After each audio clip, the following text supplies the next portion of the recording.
In the last few videos, we have seen how we can show an alert dialog to inform the user when the signing fails. And this is a good time to talk about differences between iOS and Android. To clarify what I mean, let me show you a diagram. So up to this point, all the widgets that we have used to build our application were material design widgets. And to do that, we were always importing a file called material.dart. So by default, we have been using material design widgets because material design is what is used on Android. However, with Flutter, we had the choice to use a set of widgets that was built on purpose for iOS. And this set of widgets conform to the iOS design language. This means that we can tailor the look and feel of our widgets to the specific platform that the user is running on, either iOS or Android. In other words, we have complete control on whether we use material design widgets or Cupertino widgets.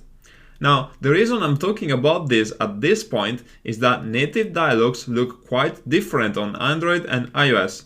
And so, if we choose to show a material design dialog on iOS, then our users might not like that. And I believe it's important to customize our applications to look and feel right on each platform.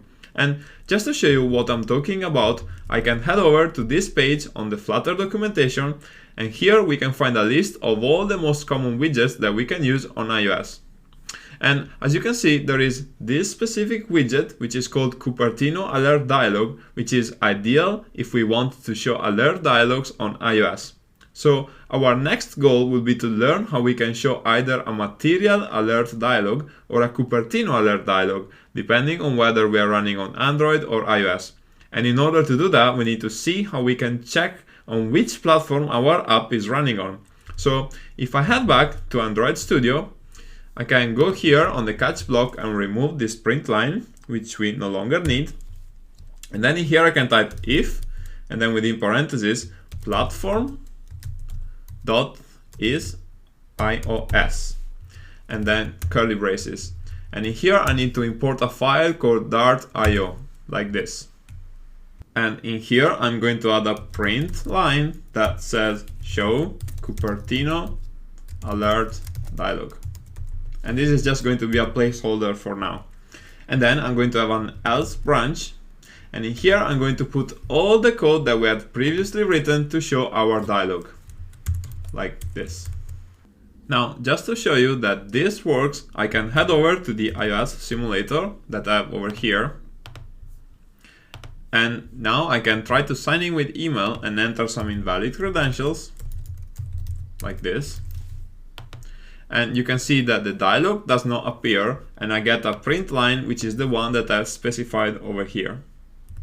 So this works because we print a line to console if we are running on iOS, and on Android we run this code on the else branch, and this shows our dialog. Okay, so before we move on, I want to quickly open the documentation for platform.isiOS.